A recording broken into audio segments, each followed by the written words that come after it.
อโทษลูกไม่ได้รับเลยไปทำงานมาแล้วบีเดินเข้ามาเองเลยเหรอแล้วเดินเข้ามาแล้วไม่เจอใครทำไงอ่ะเขาก็เคาะประตูอยู่ตรงนั้นน่ะ โอ้โหอยู่ดูแม่เขาเตรียมไปให้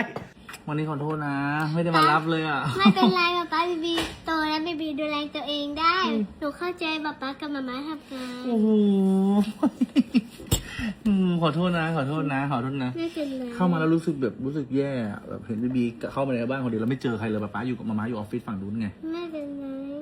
จริงนะไม่เป็นไรจริงนะ ไม่เป็นไร โอ้ขอบคุณนะลูกที่เข้าใจ